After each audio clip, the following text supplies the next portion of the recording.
Yo, so I watched the movie Stargate a couple of days ago, and now I'm like rewatching it. I'm only in like the first, I'm only like the eighth minute of the movie, but basically, something I was thinking about is so. First of all, what Stargate the movie is about? Like the first one, I think it's like 1996 or 98. It came out. I don't know, but the 90s. The movie. So just and yes, this will be a spoiler. It's not like spoiling the whole thing. Actually, yes, it's not a huge spoiler. It's not a huge spoiler. But just like the first couple minutes. Basically,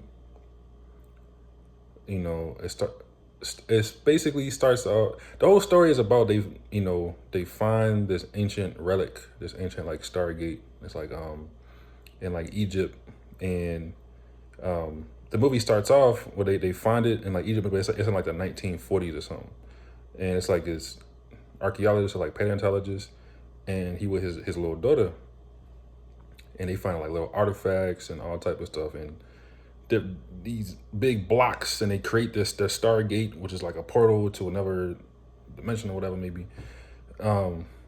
And yeah, and I was thinking, so then it like fast forward in time, I guess to the 90s or whatever. I'm assuming, to where she's older. So that little girl that was with the archaeologist, who was there observing the ancient ruins of the Stargate, whatever. Now she's like 80 years old. She's old, it's in the future. So, and basically, she had walked in on the main character, the guy. Basically, he's like in the unit. He's in academia, and he studied. I guess he's probably an archaeologist as well. Or he studied like anthropology and like ancient languages and stuff in like Egypt, symbolism and history, languages, all type of stuff that come with anthropology. That study of human civilization, I think. Yeah. And yeah, and she walked in on him, but he's basically saying like yo, I'm telling y'all, like the pyramids weren't built by the Fourth Dynasty or whatever, which would have been like a certain, it would have been only like a certain few thousand years ago if that was the case during the Fourth Dynasty, whatever. Excuse me. And everybody's looking at him like it got all these. He's like younger, probably like late 20s, mid late 20s. Everybody else is like older, and they I'm assuming they look like they professors and old experts. They probably got PhDs in anthropology, archaeology, paleontology, whatever it may be. And they looking at him like he's speaking blasphemy. Like it's like, wait, who? It's like, okay, if if humans, or I'm gonna say, actually I don't know if they say humans, but if they weren't built by the Fourth Dynasty, then who created the pyramids? And he's like, well, I don't actually know exactly what it is, but and that's everybody like, oh, come on. Everybody started leaving. And he continues like going on and saying like, yo, that's actually, if you look back to that time, there was actually already like an established language, which infers that there was actually an even, it probably evolved from an even ancient language beyond that. So da, da, da, da. And by that point, everybody already left. Anyway, all I'm trying to say is, so oh yeah, so the lady, so who was a little girl who was first there, who when they found the Stargate and fossils and all that stuff in Egypt. Now she's older. She was there at the lecture listening to him. Basically, after that, like she like as he the guy who was speaking, the young dude, as he was leaving, she invited him to get in her car and have a talk, and basically propose that he can prove his theories right by working with her and translating and stuff like that. So anyway. So I had to get that context in case you ain't see Stargate. So here's the point I'm trying to make, is that she was a kid in 1940s, and now it's like the 1990s. And it's like, when you think about it, it's like she waited all this time for him, this specific person who knew enough about symbolism, about languages and anthropology, who was right, you know? She waited all this time. I'm sure she didn't wait from when she was exactly a little girl, like probably when she was older and she actually got into, But anyway, she waited all this time. What's that? 40 to 90, 50. Let's just say 40 years. Let's say she didn't get into it to like studying all this stuff. She was like older. Let's say 40 years. She waited 40 years for him. Like, and I'm sure between the time when she first started trying to understand and decipher all the different symbolism on the Stargate and how to get it working or what it even was, because they don't even know what it was. But all that time she spent, I'm sure she studied as much as she could herself, and she looked for people, for other experts who could decipher it, who could translate and actually understand what it's saying, or at least use their deductive reasoning through different symbolism and history and phonetics, linguistics, all type of stuff to understand what the Stargate was and all type of symbolism. And it's like, dang, she waited all that time for that one person who actually understood the Stargate symbolism, what it was, so that they could, first of all, even understand what the fuck the Stargate was and what it is, the purpose of it, or just how to put it together. Like, I don't know. I was thinking about it. That's crazy to me, and it's and amazing. It's amazing to me. It's like, wow, and it just got me thinking. It's like, what if in the near future, you hear terms like Starseeds and Indigo child and all that, basically about like children who are so wise, who have so much knowledge just about everything, like the universe and existence and anything, where we come from or whatever. And I was just thinking like, like what if in the near future, and I feel like we already seeing it. I've seen it, mostly on like social media, but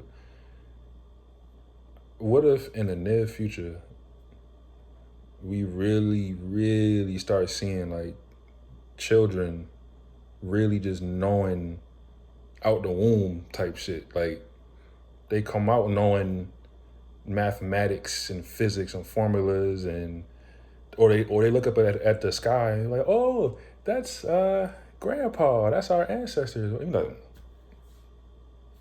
our ancestors? What you mean? Like, you don't see that in the sky right there, mommy? You see that the star next to that star? It's like, wait. What are you saying right now? You seeing? It's like, yes, yeah, I see it. Like stuff like that. Like, what if? And I was I was thinking about this. God, I literally do this all the time. I have like these like thought experiments. So that's why I wanted to share it. So I'm actually doing it kind of live right now because I just had the idea of this. But what if, what was it? We start unlocking ancient technology through the wisdom and knowledge of these starseeds, of these indigo children. Like, and one thing I also thought of is like, what if? So I be writing stories all the time, but it's amazing because that's part of my gift, and I'm realizing that a lot of my stories I create they have a lot of truth in them, or at least symbolism that allude to real things that either have happened or they will happen. I actually I'm trying to remember what it was, but I wrote something like months ago that's actually now becoming true. I was like, hold up. I definitely wrote about this specific thing early in the year. But anyway, I'm saying to say that what I'm about to say, it came out of me like ideating for like a story for real. But I feel like let's go part of this. Anyway, what if what was my point? It was about ancient technology. Oh, I was thinking about this. What if certain information can be coded in DNA? Like in our genes in our blood to where, like, I didn't really want to share it because it's like kind of my IP, my intellectual property, but it's like perfect for this video. Basically, something I wrote about like months ago was like, I think I titled it something like DNA coded wars or something like that. But basically, imagine there's like, it's like, imagine like tens of thousands of years ago, imagine like aliens or some shit. And, or you can say humans, whatever it may be. But just imagine tens of thousands of years ago. And I say technology was way more advanced than it is now, which I truly believe that we downgraded since then, or just that there was a reset. You know, we reached a certain level, and for whatever reason, it was a reset and it started over. That's why, you know, from my understanding of things, like the end of the world is just the end of a age, you know, end of one world, one period of time, one to the next. Anyway, what something that I wrote for this story, I brainstormed it, was like, imagine if there were like two factions, like tens of thousands of years ago, in this highly advanced civilization, whatever, where they could manipulate genes and, you know, whatever it may be, all type of stuff, teleportation, whatever it may be. But let's just focus on genes for now. Basically, in the story, one side is about to conquer the other side, the other faction. But before the other faction gets conquered, they understand that there's different periods of time. There's like upswings and downswings. And in that period of time, for them, they were on a downswing. So the other side, they were on an upswing. But that in the future, there will be a time where it flips and they could take back their power, take back, you know, the kingdom or whatever it may be, defend themselves and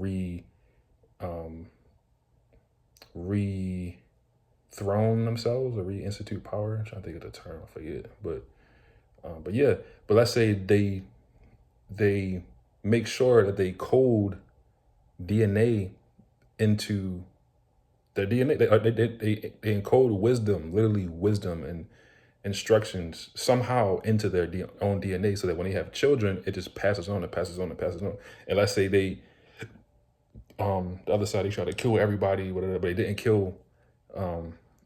They thought they did, but they didn't. There were a few left that were encoded with the information. And by the way, this information, this wisdom, is history on what happened. You know, because they say the victors control the pen, or I'm getting a bit of brain fog right now.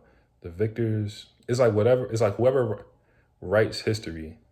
Oh, this history is always written by the winners, or it's often written by the winners.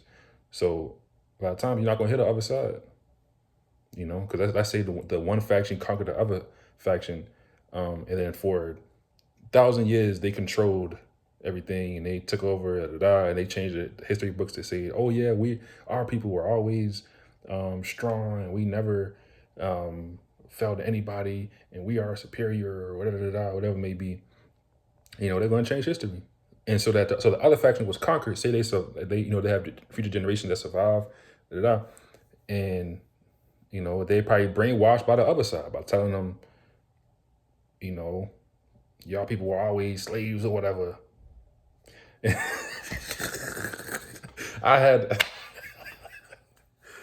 Anyway, telling them they was always slaves, you know, and that's all that they thought or whatever. Until, for whatever reason, in a certain season, certain period of time, after a certain while, when it was time for their upswing, their DNA that was coded in them thousands or tens of thousands of years ago is activated by the sun or whatever, or just energetically, whatever. But let's say it's the sun, you know? And so you have the side that was conquered at one point. They're like, hold up, wait a minute. And they might not actually understand it at first, but they just do whatever just because they felt like doing it. Or like in the same way like that child I brought the example of that child, of a child who, like an indigo child, whatever, who it's like a little baby, or a little kid, I'm gonna say. And like, look, mommy, that's our ancestors. Da, da, da. Like that child don't know that that's some significant stuff right there. Like that's like a huge deal to know, to like be able to look up in the stars and identify the coordinates of your ancestors or whatever it may be, or even see a free. I don't know. Like right now they're talking about 3-hour atlas and all that, or Anunnaki and all that. But just imagine that, like they can like really see it, or they have like sight that they can actually see that far and know what it is. Ooh, getting passionate about this. But yeah, and then from there, so like I said, it's like they don't know it's like significant, or they don't know exactly what's going on, but they just know to say it. They just know it. And for them, they can end up literally saving their people, their kingdom or whatever, you know, to where they in school looking at the teacher like, you said my people have always been slaves. What about? I know that's not true because I know this, and that. Da, da, da, da. And the teacher's like, you're wrong. What are you? You're just trying to disrupt class or whatever. Da, da, da, da. Whole time a teacher is brainwashed themselves. Like, but I can see that definitely happening. I was thinking about that. But anyway, so I wanted to sum it up. Two main points about the movie Stargate is that the lady, she waited decades for the chosen one, which is I forget his name, but only he could decipher all the symbolism, all the movies, all the messages, the symbols, the artifacts, and the language. He ends up actually literally speaking the language. He had to tweak it a little bit. Some of the vowels are different, but he ended up actually learning how to speak the language just because he studied it.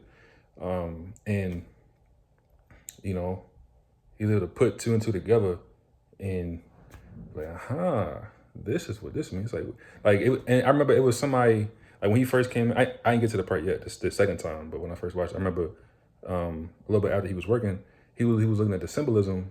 He was looking at what they thought the symbols meant and writing it down. He was like, who wrote this? This is all wrong. This is, this symbol actually means this. He started crossing it out. And the other dude, he was like, well, that was made by me. I've been working on this for 20 years. But, he just had to sit back and admit he was wrong, Ooh, and this will be the last thing, because that is sparked me to say this, is that with older people, so one thing I learned when becoming an adult, is that just because you're older does not mean you're right. And it's no disrespect. It's still respect your elders, of course. But our elders are people too. A lot of our elders are very knowledgeable, and are wise, like crazy wise. So you should always respect your elders.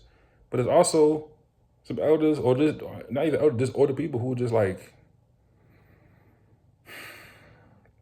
either are not well intentioned and want, or they have lived life a certain way and want you to follow that way, and are telling you need to do this. Da, da, da, da. It's like, nah, I'm good. It's like, no, this is the way to do. This is tradition, whatever, or this is, it's so many different examples I can name, but yeah, just because you're older don't mean you're right. How many old fools do we know? I ain't gonna hold you. How many old fools do we know who still on the same bullshit, doing the same things that's keeping them down, limiting beliefs, bad habits? I'm be real. Some people just don't make it out of. Some people down spiral forever and don't ever really grow out of what's keeping them down. Unfortunately. So anyway, all I was to say is that always respect your. I guess it's for anybody, but specifically for right now, I'm about to say for it's probably more for like kids, I guess, and just younger people, young adults, I guess. Always respect your mother and father, but also understand that your mother and father, it is older people or whatever whoever raising you or has authority over you. They're also people too. They going through stuff just like you going through stuff. They're still human, and there may be stuff that you learn now or you've already learned and have become you've already mastered alchemizing or healing yourself or not having limiting but a mindset or certain things. There's certain things that you as a younger person will have learned and have down pat that somebody who 30, 40, 50, 60, something like 70 years old probably never even fully mastered. And it's not to judge. We are all on our own different paths. Some people were meant to learn certain lessons at different points in time. But you know what you know now, and you should be grateful